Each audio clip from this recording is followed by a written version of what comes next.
Pagué sus deudas 10 años, y en mi cumpleaños dijo no haces nada. Entonces firmé todo.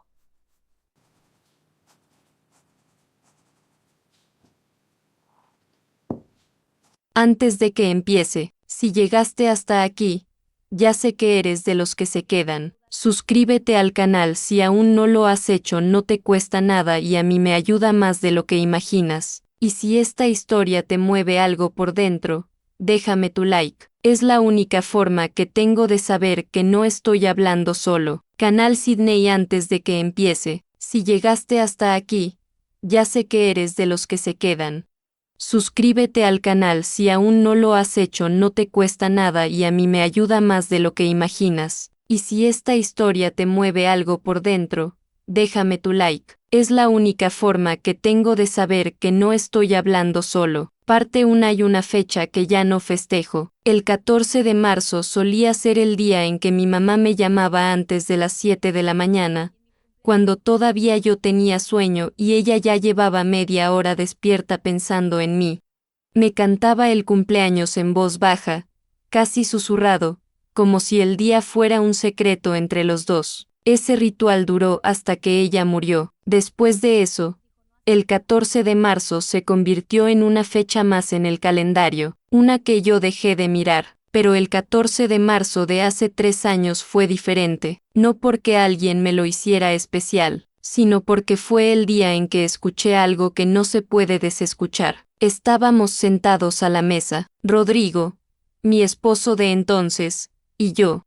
Habíamos terminado de cenar en silencio, como era costumbre desde hacía meses. Yo había cocinado, había comprado un vino que no era barato, no para celebrar exactamente, sino porque quería que la noche tuviera algo distinto, algo que se sintiera como un intento. Él estaba mirando el teléfono, yo recogí los platos. Entonces lo dije, casi sin querer: hoy es mi cumpleaños. No lo dije esperando una fiesta. Lo dije porque el silencio se había vuelto demasiado pesado y necesitaba que algo lo rompiera. Lo dije como se dice: aquí estoy. ¿Me ves? Él levantó los ojos del teléfono, me miró de esa manera que yo ya conocía, esa manera que no tiene nombre pero que significa que lo que vas a decir ya lo tienes decidido desde antes, y dijo: sí, y no haces nada. 3 palabras. Me quedé parada con 2 platos en la mano, no contesté, no lloré, no pregunté qué quería decir con eso, porque en el fondo lo sabía. Lo que no sabía era que él llevaba tiempo pensándolo, que para él, todo lo que yo hacía, y había hecho durante 10 años simplemente no contaba. Esa noche no dormí, no porque estuviera furiosa, sino porque estaba haciendo cuentas, y las cuentas no me cerraban. Cuando me casé con Rodrigo, él tenía 2 deudas que iba a resolver pronto, así me lo dijo, una con el banco, por un carro que ya no existía, otra con su hermano, por un negocio que había quebrado antes de que yo lo conociera. Me lo contó en una de esas conversaciones de pareja donde uno cree que la honestidad es señal de confianza, y uno se convence de que ayudar es una forma de amor. Yo tenía trabajo estable, Rodrigo estaba en transición, como él lo llamaba, llevaba casi un año buscando algo que valiera la pena. Mientras tanto, yo cubría el arriendo, los servicios, la comida, y las deudas, primero las más urgentes, las que tenían intereses altos, luego las otras. Nunca lo hice sintiéndome superior. Lo hice porque creía que era temporal, porque creía que el amor también es eso, hacerse cargo cuando el otro no puede. Lo que no calculé fue que temporal se convertiría en un modo de vida. Rodrigo encontró trabajo 2 veces en esos 10 años. La primera duró 8 meses, la segunda, casi un año. En los periodos intermedios, yo seguí siendo la que sostenía todo, no solo económicamente, también emocionalmente. Era yo quien llamaba a su familia cuando había algún problema. Era yo quien recordaba los vencimientos, quien organizaba los papeles, quien negociaba con los acreedores cuando llegaron nuevas deudas que él nunca me mencionó hasta que no había otra opción. Hubo un momento, creo que fue en el 5º o 6º año, en que dejé de hablar de mis propias finanzas personales con él, no porque tuviera secretos, sino porque había aprendido que si mencionaba que había ahorrado algo, ese dinero pronto tenía un destino que yo no había elegido. Lo que yo no sabía entonces, y que entendería mucho después, es que esa dinámica tenía un nombre, y que no era amor, era otra cosa completamente distinta, pero esa noche, parada en la cocina con los platos en la mano, todavía no llegaba a esa conclusión, solo tenía el peso de esas 3 palabras y una sensación extraña en el pecho, no rabia, algo más frío, algo que se parece mucho a cuando finalmente ves algo con claridad después de haberlo tenido enfrente durante años.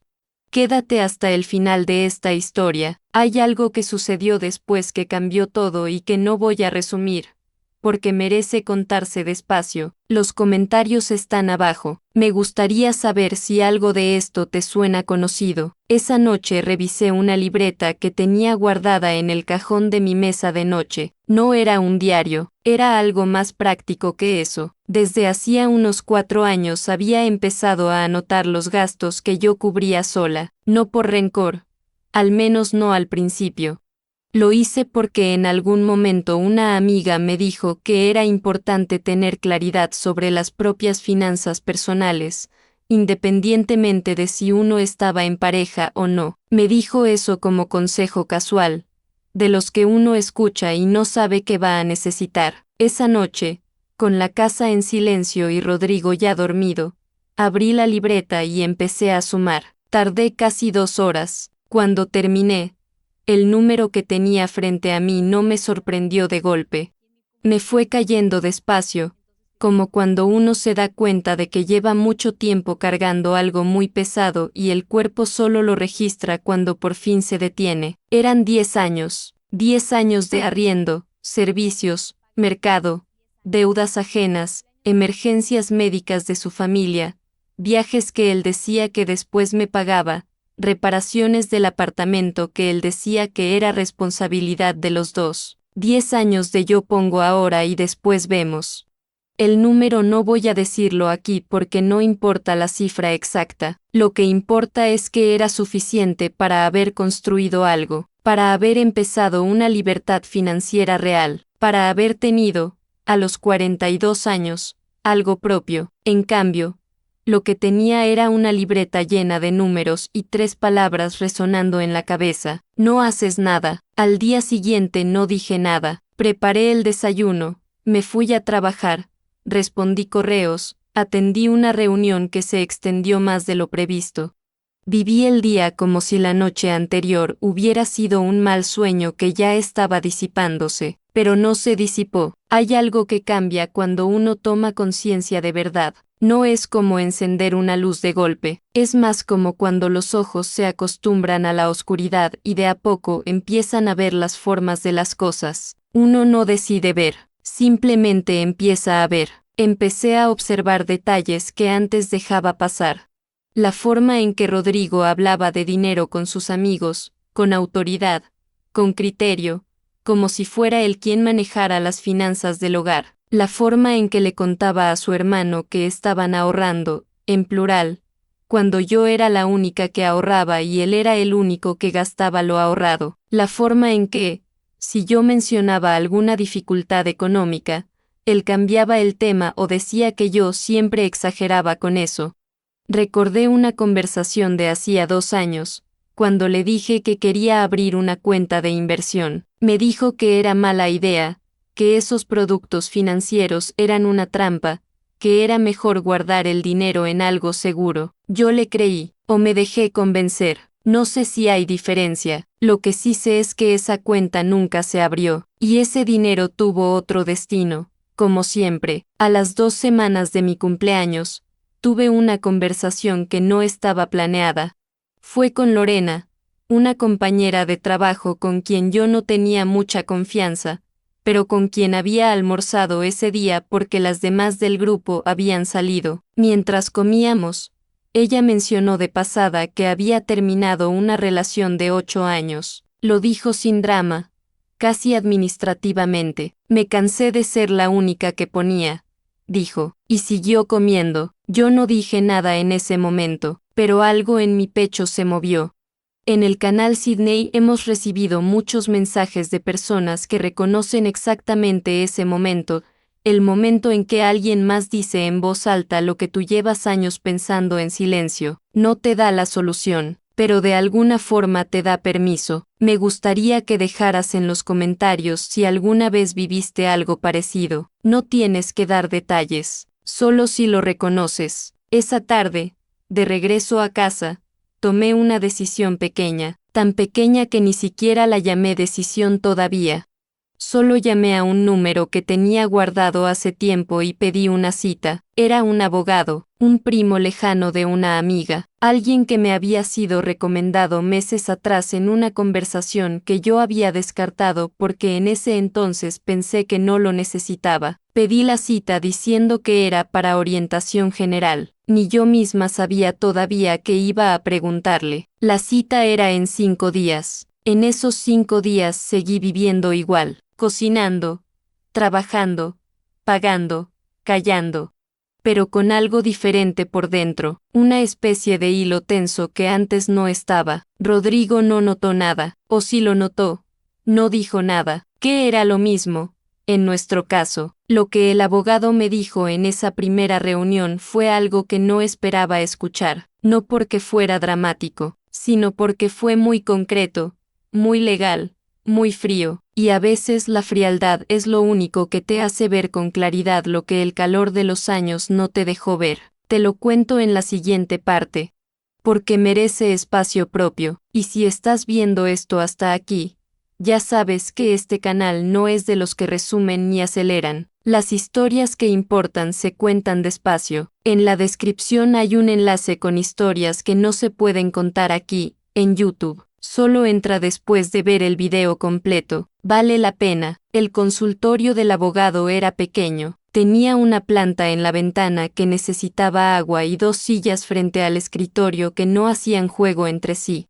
No sé por qué recuerdo eso. Supongo que cuando uno está nervioso, los ojos se van a los detalles que no importan. Se llamaba Mauricio, tendría unos 50 años, usaba lentes y hablaba despacio, como alguien que ha aprendido que la gente necesita tiempo para procesar lo que escucha. Me preguntó qué me traía. Yo le dije que quería entender en qué posición estaba, legal y financieramente, dentro de un matrimonio donde yo había sido, durante 10 años, la única fuente de ingresos estable.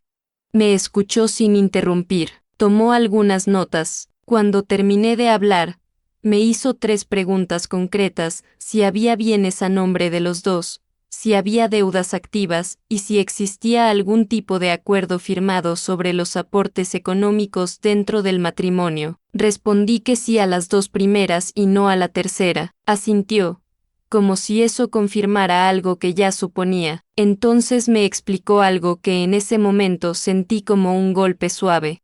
De esos que no duelen de inmediato, pero que después, ya en casa, te dejan una marca. Me dijo que en términos legales, todo lo que había aportado durante el matrimonio sin un acuerdo formal era considerado contribución al patrimonio común, que las deudas que yo había pagado, si estaban a nombre de él o de los dos, formaban parte del historial financiero compartido, que sin documentación clara, sin registros, sin nada firmado, recuperar lo aportado de forma unilateral era complicado. No imposible, pero complicado. Me dijo algo más, y esto sí lo recuerdo palabra por palabra. Legalmente, usted no tiene razón en todo, pero tampoco está equivocada en nada. Esa frase me acompañó durante semanas. Le pregunté qué significaba eso en la práctica. Mauricio se recostó un poco en su silla y me explicó con calma: si yo decidía iniciar un proceso de separación, el patrimonio construido durante el matrimonio se dividiría. Eso incluía lo que yo había ahorrado, lo poco que teníamos en bienes, y también las deudas activas. Rodrigo tendría derechos sobre parte de lo que yo había construido con esfuerzo, y yo tendría responsabilidad sobre parte de lo que él había acumulado en deudas. Era, en términos simples, una pérdida en cualquier escenario inmediato. pero entonces me preguntó algo que no esperaba. ¿Tiene usted activos que estén solo a su nombre y que él no conozca? Me quedé callada un momento. Pensé en la cuenta pequeña que había abierto 2 años atrás, casi a escondidas, no por deshonestidad sino porque había aprendido que mencionar dinero en casa traía consecuencias. Era poco, pero era mío, solo mío. Mauricio asintió cuando se lo dije. Bien, dijo, solo eso. Luego me explicó que lo más inteligente, antes de cualquier decisión, era documentar todo, los aportes históricos que pudiera rastrear, los pagos que tuvieran registro bancario, las deudas que yo hubiera cubierto con mi propio dinero, no para un juicio necesariamente, sino para tener claridad, para saber desde dónde estaba parada. Salí de ese consultorio con una carpeta vacía y una lista de cosas que buscar. Durante el mes siguiente hice algo que nunca había hecho, revisé 10 años de movimientos bancarios. No fue rápido, no fue fácil. Hubo noches en que me dolía la cabeza de mirar pantallas y noches en que tuve que cerrar el computador porque lo que veía me revolvía algo por dentro que no tenía nombre exacto. No era rabia solamente, era algo parecido al duelo, como despedirse de una versión de uno mismo que fue demasiado generosa durante demasiado tiempo. Encontré registros de transferencias que yo había olvidado, pagos a entidades que ya ni recordaba, depósitos a cuentas de él en momentos en que yo había anotado en mi libreta préstamo temporal. Nada de eso había sido temporal. Armé una carpeta, física y digital, organizada por año, por categoría, por monto. Fue en ese proceso cuando entendí algo sobre el dinero que nadie me había enseñado de forma directa, que atraer dinero rápido no es el punto, que la prosperidad real no se construye en un momento de suerte sino en la acumulación de decisiones pequeñas y conscientes. Y que yo había estado tomando decisiones conscientes durante años, solo que en la dirección equivocada, poniendo recursos en un lugar que no los devolvía, regando tierra que no producía. Eso no lo aprendí de un libro, lo aprendí mirando mis propios números durante 30 noches seguidas. Rodrigo, durante todo ese tiempo, no notó nada distinto. Cenábamos, veíamos algo en la televisión, dormíamos. Él hablaba de un proyecto nuevo que tenía muchas posibilidades. Yo escuchaba. Preguntaba algo de vez en cuando para que no hubiera silencio, pero por dentro estaba en otro lugar completamente. Hay algo perturbador en vivir 2 vidas al mismo tiempo, la exterior, que sigue igual, y la interior, que ya tomó una dirección que no tiene vuelta atrás. Una noche, mientras él hablaba de su proyecto, me preguntó si yo podría adelantar algo para los primeros gastos. Lo dijo así, con esa naturalidad que da la costumbre, como quien pide que le pasen la sal. Yo dije que lo pensaría. Era la primera vez en 10 años que no decía que sí de inmediato. Él no lo notó, o si lo notó, tampoco dijo nada. Esa noche, antes de dormir, busqué en mi teléfono una frase que alguien había comentado en uno de los videos del canal. Era de alguien que había pasado por algo parecido y había escrito: el día que dejé de tener miedo al conflicto fue el día que empecé a tener abundancia. No sé si es verdad universal, pero esa noche me pareció exacta. En la descripción del video hay un enlace con historias que nunca pude subir aquí. Hay una en particular, relacionada con esta, que solo tiene sentido leer después de ver el video completo. Te la dejo ahí. Lo que pasó después con Rodrigo, con la carpeta, y con una conversación que cambió todo, eso viene en la siguiente parte. Y te adelanto solo esto: hubo un documento que firmé, y otro que no firmé, y la diferencia entre los dos cambió todo lo que vino después. Parte 4. La conversación que cambió todo no fue una pelea. Eso es lo que más me cuesta explicar cuando alguien me pregunta cómo pasó, porque uno imagina que los momentos decisivos de la vida vienen con ruido, con portazos, con palabras dichas a gritos que después no se pueden recoger. Pero no siempre es así. A veces los momentos que lo cambian todo son quietos, casi administrativos. Fue un martes en la noche. Rodrigo llegó con una carpeta. Eso ya era inusual, porque él no era de papeles ni de carpetas. Me dijo que había hablado con su hermano, que habían encontrado una oportunidad, que necesitaban moverse rápido. Puso la carpeta sobre la mesa y me dijo que había un documento que necesitaba mi firma, que era para avalar un crédito, que era solo un trámite. Yo no abrí la carpeta de inmediato. Le pregunté de cuánto era el crédito. Me dijo un número. Era grande, no enorme, pero grande. Del tipo de número que tarda años en pagarse si las cosas van bien, y que puede hundirte si van mal. Le pregunté quién lo pagaría. Me dijo que el negocio lo pagaría solo, que era una inversión, no una deuda, que en 6 meses estarían viendo resultados. Reconocí el tono. Era el mismo de siempre, el mismo de hacía 10 años cuando me habló de las deudas que iba a resolver pronto, el mismo de cada proyecto que iba a cambiar todo y que terminaba siendo otra línea en mi libreta. Pero esta vez no dije nada todavía, solo asentí y dije que necesitaba leerlo antes de firmar. Rodrigo pareció sorprendido, no molesto, solo sorprendido, como si esa respuesta no estuviera en el guión que él traía preparado. Esa noche leí el documento completo, tenía 12 páginas. Nunca había leído un contrato con esa atención. Fui despacio, párrafo por párrafo, con el diccionario abierto en el teléfono para los términos que no entendía. Tardé casi 3 horas. Lo que encontré no era un simple aval, era una vinculación directa. Si el crédito no se pagaba, yo respondía con bienes propios, no los dos. Yo, porque Rodrigo, en términos de historial crediticio formal, no tenía mucho que ofrecer como garantía, y el banco lo sabía. Era mi nombre el que hacía posible ese crédito, era mi historial, construido con años de pagar a tiempo, de mantener las finanzas personales en orden, de no fallar aunque por dentro estuviera sosteniendo algo que no era solo mío.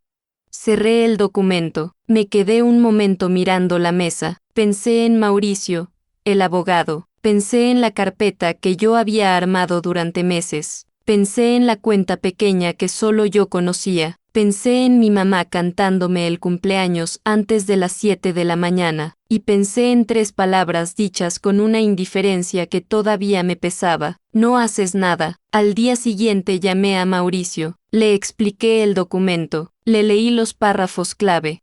Él escuchó en silencio y luego me dijo algo que yo ya sabía pero que necesitaba escuchar de alguien más. No firme eso, no con drama, no con alarma, solo con la certeza tranquila de alguien que ha visto muchas versiones de la misma historia. Le pregunté qué seguía, no en términos del documento, en términos de todo. Hubo una pausa, luego me preguntó si yo estaba lista para moverme, no corriendo, me aclaró, pero sí con intención. Le dije que sí. Esa semana Mauricio me explicó algo que yo no sabía y que tiene que ver con cómo funciona la protección legal del patrimonio personal dentro de un matrimonio. Me habló de figuras que existen precisamente para situaciones como la mía. No voy a entrar en detalles técnicos porque cada caso es distinto y lo que a mí me aplicó puede no aplicarle a otra persona. Pero la conclusión práctica fue esta: había movimientos que yo podía hacer, dentro de la ley, para proteger lo que era mío antes de que cualquier proceso formal comenzara, movimientos que no eran ocultamiento ni fraude, eran simplemente orden, claridad, separar lo que era común de lo que era propio. Lo hice, despacio, con asesoría, sin apuros. La conversación con Rodrigo llegó un mes después. No la planeé como una escena, no preparé un discurso.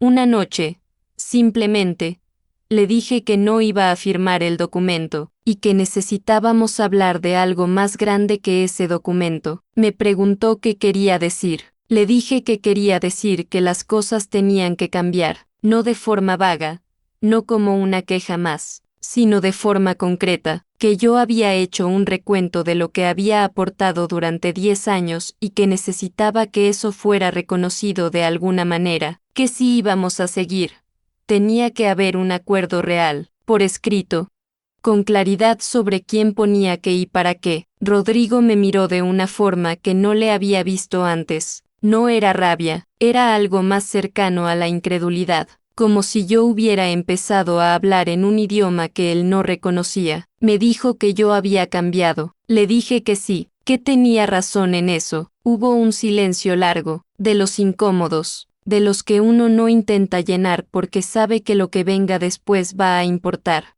Entonces él dijo algo que me pareció revelador. Aunque no creo que fuera su intención, siempre pensé que tú eras de las que aguantan. No lo dijo con crueldad, lo dijo como una observación, como si estuviera describiendo algo que había dado por sentado durante años sin cuestionarlo nunca. Yo no respondí de inmediato, dejé que la frase se quedara en el aire un momento. Luego le dije, yo también lo pensé. Lo que vino después no fue rápido ni cinematográfico, fue un proceso. Con abogados, con papeles, con conversaciones difíciles y silencios aún más difíciles, con días en que yo dudaba y noches en que volvía a mis números y recordaba por qué había empezado. Hubo un momento, en medio de todo eso, en que encontré en un foro extranjero, uno de esos espacios donde la gente escribe lo que no puede decir en voz alta, una historia traducida que me pareció un espejo. Era de una mujer en otro país, en otro idioma, que había vivido algo estructuralmente idéntico.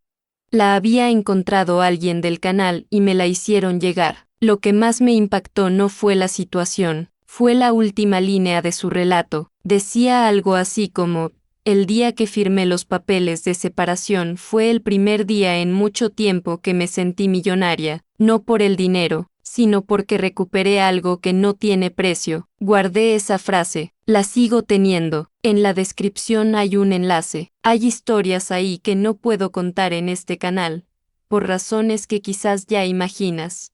Esta historia tiene una continuación que solo está allá. Entra después de ver el video completo, no antes. Lo que pasó cuando finalmente firmé, lo que firmé y lo que no, y lo que mi vida se convirtió después de eso, te lo cuento en la parte final. Solo te digo esto, hubo un momento en que el drama financiero familiar que yo había estado cargando sola se convirtió en el punto de partida de algo que no habría imaginado posible 3 años atrás. Parte 5. El día que firmé los papeles no llovía. Lo recuerdo porque esperaba que lloviera, no sé por qué. Supongo que uno construye imágenes mentales de cómo van a ser los momentos importantes, y en la mía había cielo gris y algo de frío, pero era una mañana clara, casi ordinaria, el tipo de mañana en que uno sale a comprar pan y vuelve igual que como salió. Fui sola a la notaría. Mauricio me ofreció acompañarme, pero le dije que no era necesario. Quería hacerlo sola, no como acto simbólico ni como demostración de nada, sino porque sentía que ese momento me pertenecía de una forma que no quería compartir con nadie. La notaria era una mujer de unos 60 años, con el cabello recogido y unos lentes de media luna que se quitaba para mirar a la gente y se volvía a poner para mirar los papeles. Me explicó cada hoja antes de que firmara. Me preguntó si entendía lo que estaba firmando. Le dije que sí. Me preguntó si lo hacía voluntariamente. Le dije que sí, con más certeza de la que había sentido en años. Firmé. Y no pasó nada extraordinario. No sentí que el mundo cambiara de golpe. No hubo alivio inmediato ni euforia, solo una especie de quietud, como cuando uno lleva mucho tiempo sosteniendo algo con los brazos extendidos y finalmente lo puede bajar. Salí a la calle, me compré un café, me senté en una banca que había afuera de una ferretería y me quedé mirando la gente pasar durante un rato. Pensé en los 10 años. No con amargura, o no solo con amargura, también con algo parecido a la comprensión. No de él, sino de mí, de la versión de mí que había creído que sostener era lo mismo que querer, que aguantar era lo mismo que ser fuerte, que el silencio era lo mismo que la paz. Ninguna de esas cosas es verdad. Tardé 10 años en aprenderlo, pero lo aprendí. Los meses que siguieron no fueron fáciles. No voy a decir que todo se resolvió rápido porque sería mentira y este canal no es de mentiras cómodas. Hubo meses de ajuste económico real, de reorganizar las finanzas personales desde cero o casi desde cero, de entender que era mío de verdad, que había perdido en el proceso y que había protegido a tiempo gracias a las decisiones que tomé antes de que todo se formalizara. Lo que tenía era poco, pero era limpio, era mío sin asterisco, sin deuda adjunta, sin nombre de otra persona que pudiera reclamarlo. Con eso empecé. No voy a romantizar el proceso. Hubo semanas en que el número de mi cuenta me daba miedo. Hubo noches en que hacía cálculos y el resultado no me gustaba. Hubo momentos en que me pregunté si había tomado la decisión correcta o si simplemente había elegido un tipo de dificultad diferente. Pero había algo distinto esta vez. Cada decisión que tomaba sobre el dinero era mía, solo mía. Si algo salía mal, era mi error. Si algo salía bien, era mi logro. Esa responsabilidad, que antes me habría parecido una carga, se convirtió en algo parecido a la libertad. Fue en ese periodo cuando empecé a aprender de verdad sobre finanzas, no de forma mágica, no buscando una oración para atraer dinero rápido ni soluciones instantáneas, sino de forma lenta y honesta, leyendo, preguntando, equivocándome, corrigiendo, entendiendo cómo funciona el dinero cuando uno deja de temerle y empieza a relacionarse con él de otra manera. Aprendí que la prosperidad no es un estado al que se llega, es una práctica, una forma de tomar decisiones todos los días, incluso cuando las decisiones son pequeñas, especialmente cuando son pequeñas. 2 años después de esa mañana en la notaría, mi situación no era la misma. No me convertí en millonaria de un día para otro. Eso no existe, o si existe no me tocó a mí. Lo que sí pasó fue algo más real y más sostenible. Empecé a construir, despacio, con consistencia, con la claridad que da saber exactamente de dónde vienes y hacia dónde quieres ir. Abrí esa cuenta de inversión que Rodrigo me había dicho que era mala idea. Empecé pequeño, fui aprendiendo, fui creciendo, no a velocidad de titular de Internet, a velocidad de persona real que trabaja y ahorra y toma decisiones con cabeza. Hoy tengo algo que hace 3 años no tenía, un patrimonio propio, pequeño todavía, pero propio, sin nombre de nadie más, sin deuda heredada, sin la sensación de que lo que construyo puede desaparecer porque alguien más lo decide. Eso, para mí, es la libertad financiera, no el número, la sensación. Hace unos meses, revisando mensajes del canal, encontré uno que me detuvo. Era de una mujer que decía que llevaba 8 años en una situación parecida a la mía, que había visto el video anterior y que por primera vez había puesto en palabras algo que no había podido nombrar. Me preguntaba cómo había encontrado la fuerza para moverme. Le respondí lo mismo que te digo ahora, no fue fuerza, fue cansancio. Fue llegar a un punto en que el miedo a quedarme quieta se volvió más grande que el miedo a moverme. Fue una noche con una libreta y números que no cerraban. Fue un abogado con una planta sin agua en la ventana. Fue una frase dicha sin crueldad, pero con una indiferencia que lo dijo todo. No hay una oración para atraer dinero rápido que cambie lo que yo cambié. Lo que cambia las cosas es la decisión. Y la decisión llega cuando uno finalmente se escucha a sí mismo con la misma atención que le ha dado a todo lo demás. Si estás en medio de algo parecido, no te pido que hagas lo mismo que yo. Te pido que te sientes con tus propios números, que los mires sin miedo, que hables con alguien que sepa, que no firmes nada que no entiendas, que recuerdes que la abundancia no empieza cuando llega el dinero, empieza cuando dejas de regalar lo que es tuyo. Gracias por quedarte hasta aquí. En serio, este canal existe porque hay personas que se quedan, que escuchan, que dejan un comentario aunque sea corto. Si esta historia te movió algo, cuéntamelo abajo. No tienes que dar detalles, solo si algo resonó. Esta historia no termina aquí. Hay relatos que nunca pude subir al canal. El enlace está en la descripción.